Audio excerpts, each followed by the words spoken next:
Hello, geeks, gamers, and freaks. Matt Lemke here with Through Gamer Goggles, gamer-goggles.com. We are reporting from Hudson, Ohio at Con on the Cob 2012. Yeah, I put 2012 on there so we know what year it is. And we've made it to day 3. We have made it to day 3, which last night I was wondering a little bit. I left at 3 and I was back up at 6 this morning. So I wasn't here at 6 in the morning, but I was awake to cook breakfast at 6 in the morning. And we're with, did I already say who you are? Or was that the, if I didn't, we're with Jamie Chambers and Signal Fire something Studios. Signal Fire Studios. Yeah. Not Single Fires. Now, it's really funny. The name of the company has been misspoken, and it actually turned into other things. Like, for example, somebody thought my name of the company was Surefire. And actually, I've literally got a whole nother thing that's starting up. It's going to be the ebooks. And that's going to literally be Surefire Books is going to be this split up just because somebody screwed up the name of the company. Now, the boxes that my card game, Building Elder God, came in from China said it's Single Fire. One shoot, one kill. Oh, yeah, Single Fire. Well, and here I thought, I was saying single fires, so you have one plural fire. My head But hurts that would make people... Huh? Like, what in the world is Yeah, the we name were of this when company? Signal Fire. Yeah, we were literally thinking that scene in Return of the King, where the Signal Fire is led, and literally, That's cool. So that was that was what was in our head, and then my brother designed an awesome logo that has a fireball in it. So it's a simple logo, actually. yes, I actually, at first look, I thought it was a rocket. It could pass as like an old Rocketeer. And that's kind of the idea, is that we didn't want it to look either sci-fi or fantasy, or anything. It's just kind of a cool. But it is a play on SF. Yeah. The science fiction or science fantasy. I like it. So, well, what have you been doing in the last, year? I've been working on actually getting my company's games out into stores. The very first one, what we just played, Building an Elder God. Now in stores for the last month. And moving ahead toward our first big RPG release, which is Metamorphosis Alpha, bringing back the very first sci-fi RPG ever published. Really? I did not know that. Yeah. So what did you have to do to get licensing for that? I have known Jim Ward, back when he was running Fast Forward Entertainment, I was sort of I was kind of part of that company, even though I was never technically on the payroll, but I worked with them for years, and I've known him for a long time. So when it came down to it, we've literally had this idea and plan in mind to bring back the Metamorphosis Alpha game for a while. It was going to be something else that's evolved, and now it's going to be actually the flagship product of a new set of rules that I've designed with all but at the same time kind of going back to the roots of what made Metamorphosis Alpha cool in the first place, because a lot of gamers don't even remember it these days. Well, I don't. It was probably before my gaming time. Yeah, I mean, there's a lot of people who know Gamma World, and it had a recent resurgence. I remember Gamma World. I played it a little bit. A lot of people don't know that Metamorphosis Alpha came first, and Gamma World was actually a spin-off. I had actually never heard of it. Yeah. D&D I know of. I know, and I mean, there are so many RPG games, it's not funny. Before I started doing the blog, I had no idea. It's like, here. But even in this huge, crowded, place where there's lots of really great ideas, and it's not that, it's like there's not a lot just like Metamorphosis Alpha, which actually, what I think is so cool about it is the way it kind of mixes different genres. The setting itself is on a spaceship. This gigantic generational starship going from Earth to somewhere else, originally to colonize. So it held all the life from Earth, plant, animal, to take with it and colonize a new world. And then something horrible happened and mutated everything horribly and wrecked the computer system and created this disaster. So the setting is sci-fi. But the base kind of model of the game is you play very primitive characters exploring this weird environment.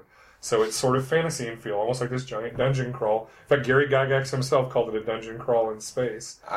That's probably where you got the idea for White Plume Mountain. It was White Plume that was... Expedition to the Barrier Peaks. That's right. That was the which crash. Literally was like crashing the Starship Warden into the world of Greyhawk. I remember that adventure. And then so it's got that fantasy element of your primitive character, and you get stuff. Then you get cool artifacts, which is actually technology, and you figure out how they work and use them. I've heard of this now. I have heard of it. I just never played it. Yeah, that's what it was. And then the third is you're a mutant and you have weird powers. So it has this sort of comic book element where you have like X-Men like powers as you're doing all this. So it's kind of an interesting blend. It plays like a fantasy where you have mutant powers, and the setting itself is really a spaceship. So what are the core mechanics going to be? It is using a new game system that I've been working on called System 26. I can tell you that it uses all 6-sided dice, and it's kind of a dice pool mechanic. They're evolving. Yeah, the emphasis is fast action, really easy to interpret results, and just like I said, lots of easy options. You know exactly what dice you're rolling, and keeping your character defined by what you are good and bad at, what makes you extraordinary, and everything in the baseline is what the code name for System 26 is. If you're neither good nor bad at something, you're going to roll 2 6-sided dice. So that's where the 26 actually comes from. Oh. In the name of it. And actually the little logo that my brother designed is 2 6-sided dice. That kind of gives you that idea. So if your character is just going to do something ordinary and it's not defined in your character sheet, like swing your fist and punch somebody, and you don't have any advantage or disadvantage on that, you'd be rolling 2 6-sided dice as your base roll.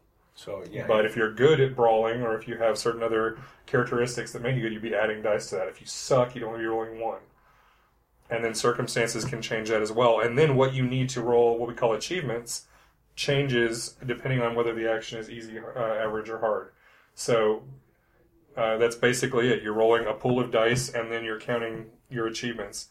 And then the number of achievements you get is the level of success you've got. But as long as you roll at least one achievement, you've at least not failed. So it's pretty easy to figure out. Like some games, like, okay, I got to roll this, I got to get so many successes, and then this happens. This one, as long as you roll at least one achievement, you at least, you didn't fail. If you're climbing the rope, you didn't fall off of it. In other words, the better you succeed, the more you accomplish. Yeah. It's kind of like grade school. A C is okay, an A is great. Yeah, 1 achievement is basically you didn't fail. 2 is okay, and modest success. 3 is you did good. And then after that, we have what are called enhancements, and that's like it's like the idea of critical hits, except extended to everything. You've done extraordinarily well, and that lets you change things. So if you're kicking down a door, you've knocked over the guy hiding on the other side. You get special results, and there's a whole dirt in his eye. So that's kind of the way, and the players are encouraged to help define that in conjunction with the referee on how to interpret those results. But other than that, there's a lot of guidelines for how all that works. But the idea is you roll a bunch of dice, and it happens really fast. There's no tables to consult for the most part. There's just some reference material. But once you get the game down, you can get playing, and you really don't have to look at the book again for a while. It sounds pretty easy, actually. That's the idea. And your character is defined by what are called traits. And traits really combine, as like other game systems, including ones I've done, are like, okay, you have attributes and you have skills and you have these other things. This kind of merges all those things into what are you good at, what are you not good at. And it really is kind of window dressing why you're good at that. Training, talent, whatever. It doesn't matter. So depending on what it is, your character creation process will let you define that, and that's how many dice you get for different kinds of actions. And then there's mutations, which are either good or bad. You can get what are called defects, which are, just all kinds of things that are unfortunate and give your character a disadvantage, but a lot of mutations are powers that give you cool advantages. And then you also have what we call qualities, which are special characteristics that are not necessarily a mutation, but just other things about your character that help define them, good or bad. And so those three traits, mutations, and qualities are what define your character, plus whatever gear you manage to pick up along the way. And when's this expected again? Currently scheduled for February 2013. Well, that's right around the corner. Yes, which is why we're working hard to get everything done. It's right around the corner. Yeah. What else is new? I've been kind of teasing. I've got a little prop up at my booth I didn't bring here with me, but it looks sort of like something you see in the very first movie of a certain fedora-wearing archaeologist. But the name of the next card game that Ben, the creator and designer of Building Elder God, the idea that he had was something we call Throw Me the Idol. And we'll be looking at that for next year. About. I'm sitting here like, what in the world is he talking about? And like, duh, yeah, okay. So in Throw Me the Idol, it plays a lot like Building Elder God, but whereas this one is you're building a monster to completion.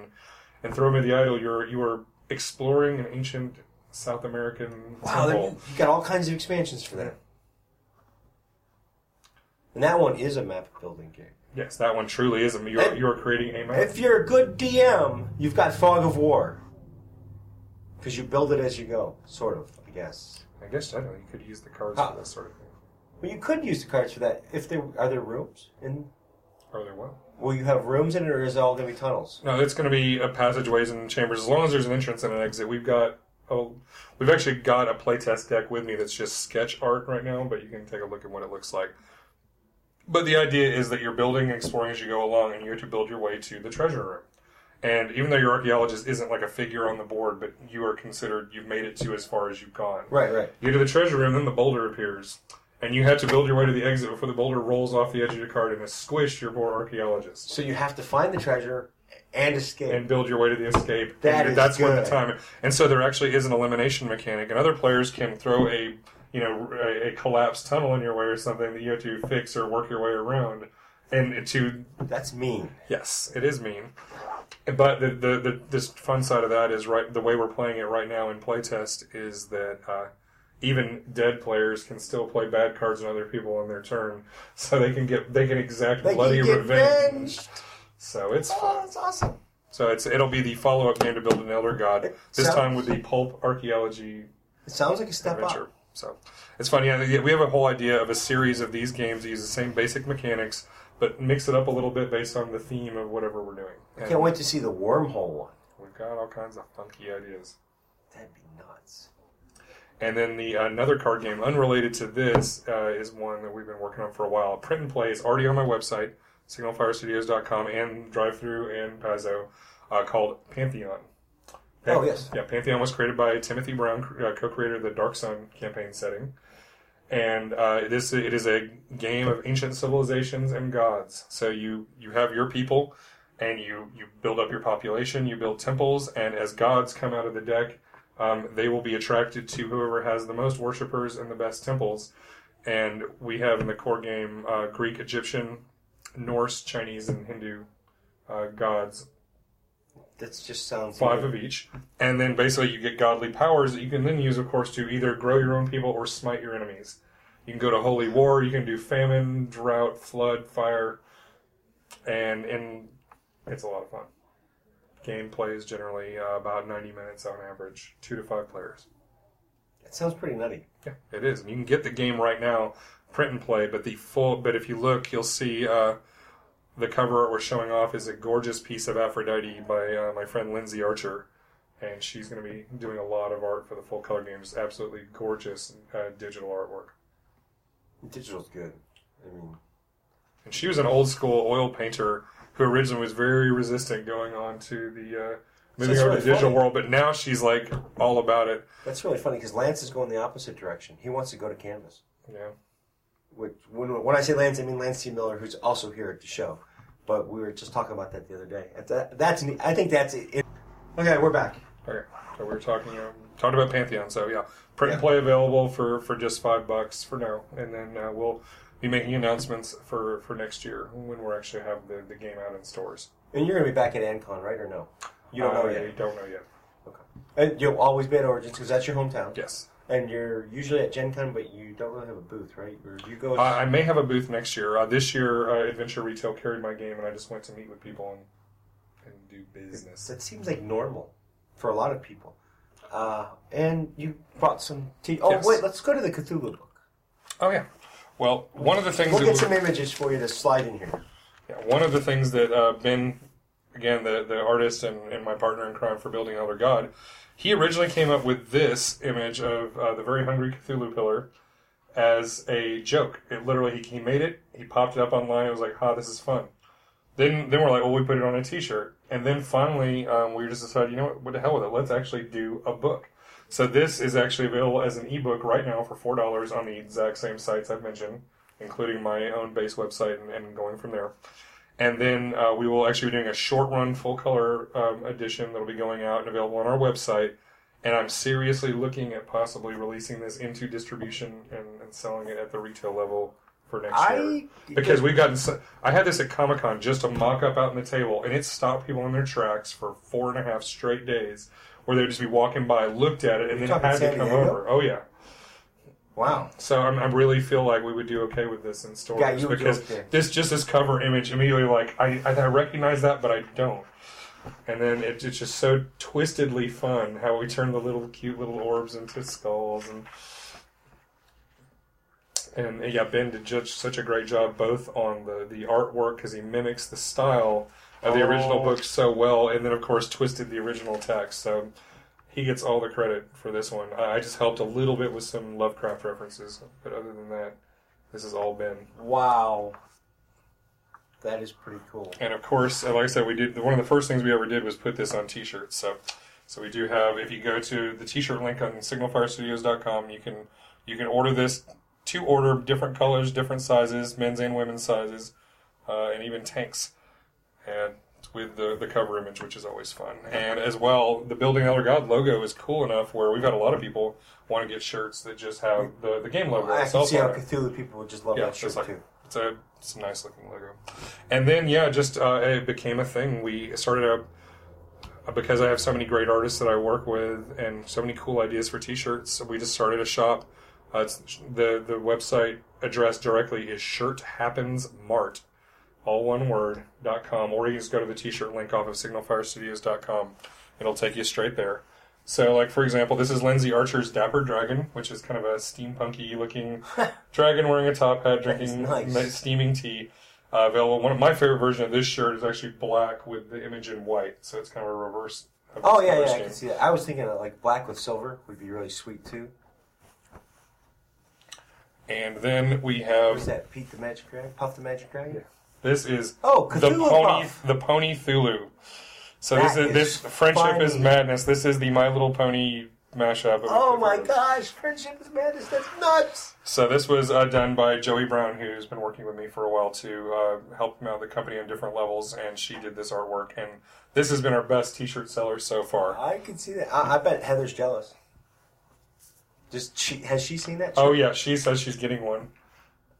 Oh my gosh. So what are your aspirations? I mean, you've got a lot in the works. You obviously already have a lot of aspirations. And you apparently have ADHD like I do because you have like 50 projects going. Lots going on now. It's just a matter of focusing on the one thing I got to finish before I can get too deep into the next thing. And managing time, which is always tricky.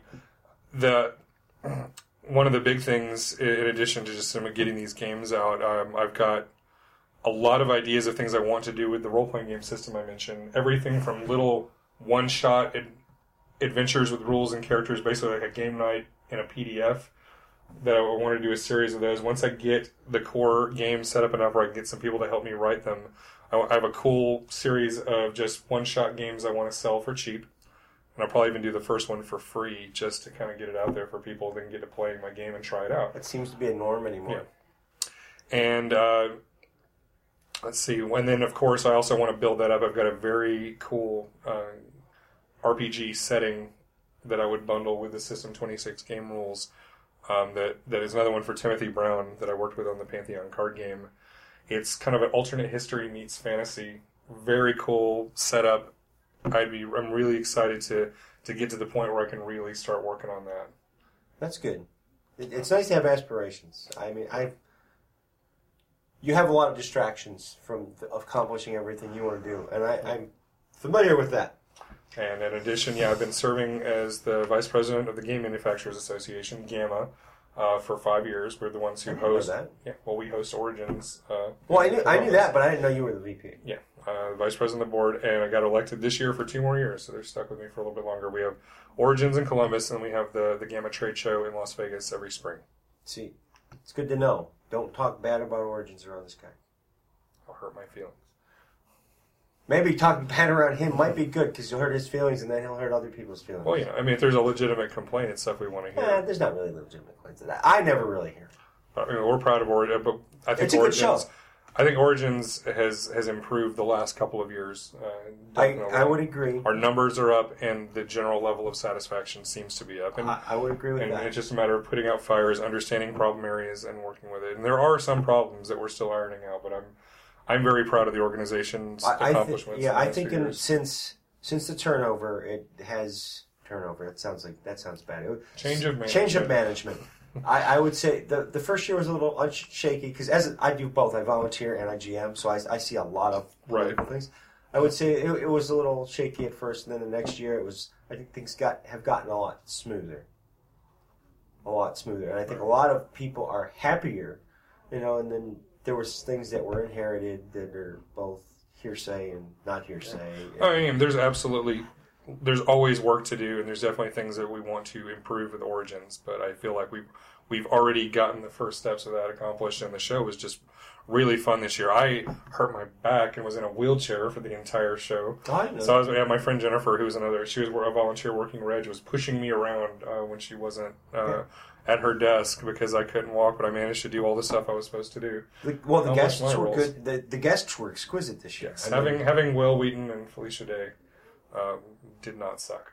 No, not at all. And I heard that Felicia Day's planning on coming back. The hope is to get both of them back.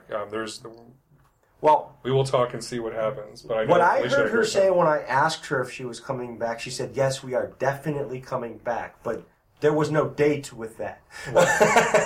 I mean, basically, they both had a really good time. They were enthusiastic about stuff, and we're willing to work with them to make the experience both more fun and useful for them, and even promote what Origins is all about, which is the playing of games. And I mean, autograph signings are great, but every convention does that. And since we have two gamer guests, in that case, I think that we want to do, even if we bring them back next year, which, like I said, is not locked in yet, but if we do, it would be more focused on the playing of games, which makes it more fun for them and more and cooler and more on theme for what we're trying to do with Origins. And Felicia, she told me she fell in love with North Market in Columbus and would want to come back just to go eat over there and get some Annie's ice cream. Well, then she likes chocolate. From what I overheard her saying. Well, she likes chocolate. She likes everything. No, but there's a chocolate bar up the street. Or maybe they were there 3 years ago, and I've been dying to go in because I like chocolate a lot. I've done some chocolatiering, and I was like, yeah, I gotta get up there, and I never get away to get up there, so just something to remember when she comes into town. I'm just thinking about whiskey pecan ice cream from Annie's right now. Haven't had it, but that sounds really good. That's really good. It sounds really good. I think my boys got lost, but yeah, that's pretty much it. Who was the other guest? I'm going to kill myself. I'm going blank on that one, too. Yeah, I see some of her Facebook pictures, and I can't put name with her. She's a gamer now as a result of Origins. Cool. I mean, not as diehard as Will and Felicia, but she definitely said after the show, because I've chatted with her a couple times, that she's going to play more games. Cool. Yeah, that was good. I believe we can draw this to a close, unless you have other things that you really want to add, feeling compelled to tell the public. I mean, there's nothing going on specifically outside of that. I am one of the things, years ago I had a lot of published fiction, but for the last few years I've only been doing nonfiction because I write for a company called Smart Pop Books sometimes, and they're actually my booth partner at Comic-Con this year. They do a lot of nonfiction essay anthologies on different pop culture items, so it could be movies, TV series.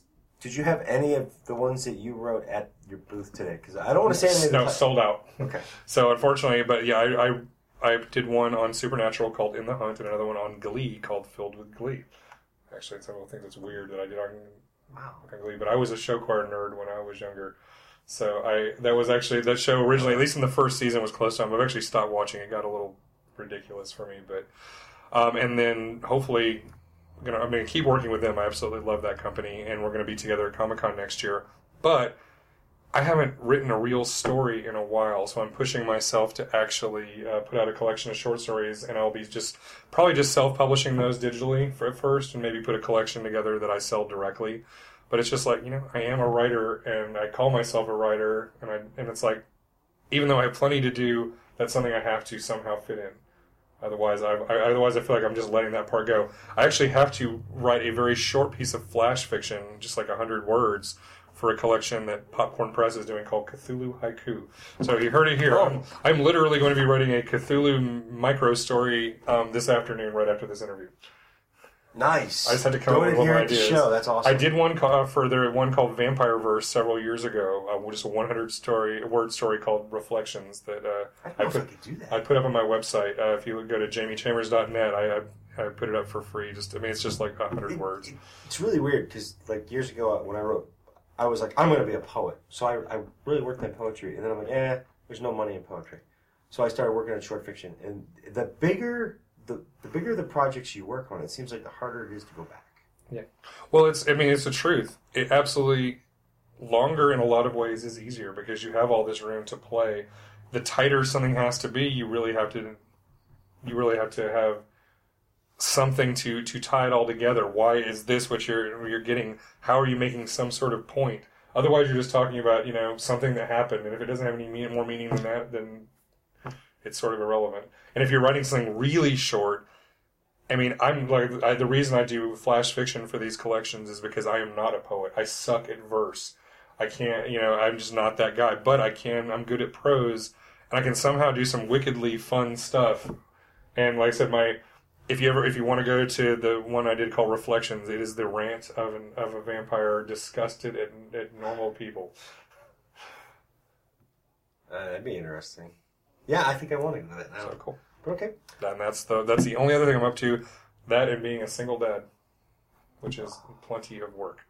Yeah, I'm not a single dad, and I've got 3 kids, so I wouldn't want to be a single dad. Because, I am a stay-at-home dad, but so I would imagine. I can't imagine how much different yours would be. Wow. So that's got to be rough, especially that's what I'm trying to do. I'm trying to do all these things all at the same time, and to 2 school-age kids, middle school and high school. And he's running his own business, which is a double full-time job. That includes job. Lots of travel. So yeah, your kids here? Not this year. Okay. Well, anyway, they're in school. Matt Lemke with Jamie Chambers from Con on the Con. Con on the Con, yeah. Con on the Con. Con on the Cob from Hudson, Ohio in October of 2012. Thank you, gamers. Thanks for watching.